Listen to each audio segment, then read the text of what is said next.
Zip Top is the type of product that should be mandatory for every kitchen. It solves a really important and persistent everyday problem that we all experience. And I also really appreciate how much thought went into the detailed engineering to make this work. And then it's a very convenient solution to take Leone and Bella food with me when we go for a walk. Monica, we're here in Austin, Texas. We're here to meet an incredible woman who is such an inspiration. She's a dynamite entrepreneur and designer who has multiple companies focused on innovation and sustainability. And she's created her next big thing. Yes, she's already won multiple awards, and this is looking like another big success story. Rebecca, you started your first company while you were still in college? I did. My husband and I had our first 2 kids while I was in college. And so studying design, I couldn't help but think of lots of baby products. So my first product I ever designed was a baby product. And that's the product I launched Boon with. So in building a company, what was your aha moment? That product is called the Frog Pod. It won an international design competition. And after that, I had a lot of companies wanting to license it from me.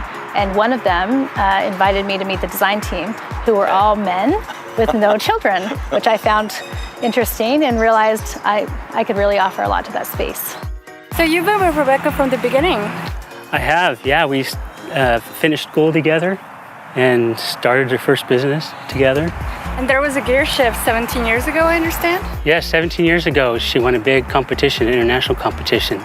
She said she had a lot of other ideas and she wanted to start her own company. And we decided together that I would stay home, take care of the children, and see what she could do. I'm excited to show you my new thing. You want to go see it?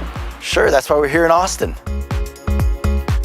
These are all of our zip top containers. They're the first containers in the world that stand up, stay open, and then zip shut. What's so special about these? First of all, they're very, very strong. Do you want to try to tear one? Are you sure? Yeah, I'm give it pretty all strong. you have. Okay, I've never met someone who could do it. These are strong. Okay. Don't feel bad. They also nest like this. No lids? No lids, so you don't have the mess in the drawer where you're trying to find the right lid. That's gone. Great, now what are these? That is the world's first silicone breast milk bag. And the great news is, in the freezer, where most of the plastic bags will burst when they expand, these just stretch. And what are those cute little guys? And these are our toddler snack containers, perfect for mom's bag. They fit in the little hands this way, and they fit in the cup holders, and then they have little ears for the kids to grab onto. Very clever. But as a designer, I know making something so simple is actually hard. Yes, this was incredibly hard because we wanted to make it all one piece. That's why it doesn't tear, because you don't have seams. And then the zipper is very hard to get out of a mold. And so that took me over a year and millions of dollars to get that done. But this, if you look at the corner, there's no overlap in the corner, which is really great for pouring. It's also great for cleaning in the dishwasher. With any great innovation come copycats. Have you had any trouble with that? I have. I've had quite a few. This is just some that I've ordered off of Amazon. Oh, wow. Look at this. Is this the box of shame? That's exactly what we call it. They look like zip tops, but they don't work like zip tops. Go ahead and try to zip that thing. Yeah, not so easy to close. Go ahead and try to tear that one. Okay. Wow, that was easy. Yeah, they're very flimsy. Let's get this trash out of the way. I really love these. They're fantastic. Can we try them out? Absolutely. Let's go. I have Monica cutting up some vegetables for us. Hi. So if you want to throw those in there, I'm going to show you how to steam in a zip top. Just throw a little bit of water in and then zip it almost all the way shut. Leave an inch open. Oh, that looks easy. It's very easy and great for meal prep. Then you just throw it in the microwave for 4 minutes. All right, Steve, why don't you grab some soup? Sure. Oh, this is super hot. This is sturdy. You don't even have to hold on to it. Just it stands up and stays open for you. Look, Ma, no hands. And then you can turn around and pour that back in, and you can test this pour spout. Oh, okay. Oh, look how easy it pours. Very easy to control. Fantastic. Cool little touch. Stays open. Zips shut. So easy.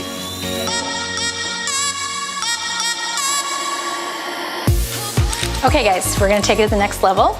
Next level? Yes, Steve, Go can you get the fruit out of the freezer? And Monica, you're going to blend it for us. You can blend right in it? Absolutely. Get out of here. It's not gonna cut it? It won't cut it. Go ahead. I can't believe this isn't tearing it to shreds. That's unbelievable. Look at that, beautiful. Nice pour. Cheers. Cheers to Zip Top. What a great innovation. Thank you. Our homes are filled with plastics.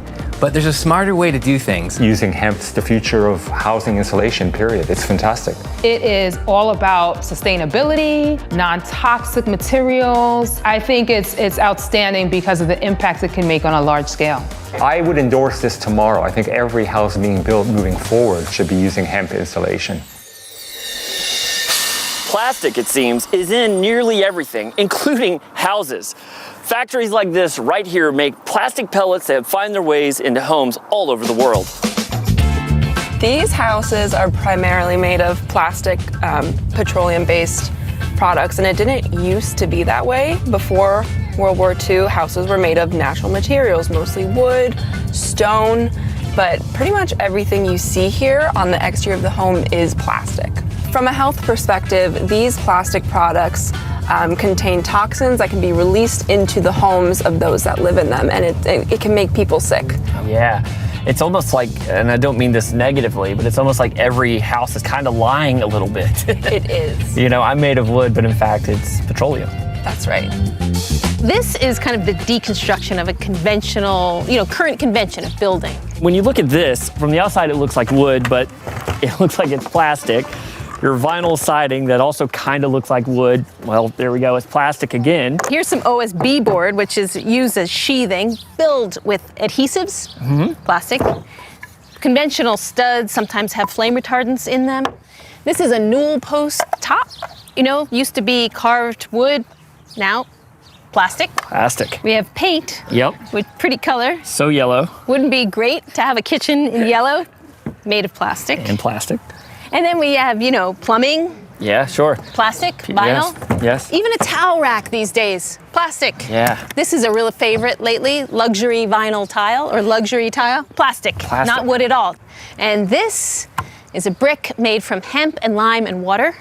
And it goes into being this great building material. Wow, look at that. That's a great insulation, and it's mold resistant. It moderates the humidity in a home, and actually it's a great acoustical insulation, so the home doesn't feel tinny, it doesn't feel hollow. It feels kind of soft and quiet.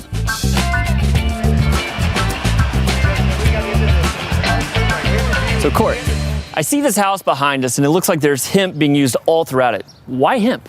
So traditional building materials right now, such as insulation, drywall, all contain chemicals. Hemp is a very basic, simple building material that when mixed with lime can be used from everything from like a stucco exterior, to insulation inside the walls, to a plaster interior finish. When you look at it, it's amazing that just two simple ingredients, hemp and lime, mixed together can finish the interior and the exterior of a home.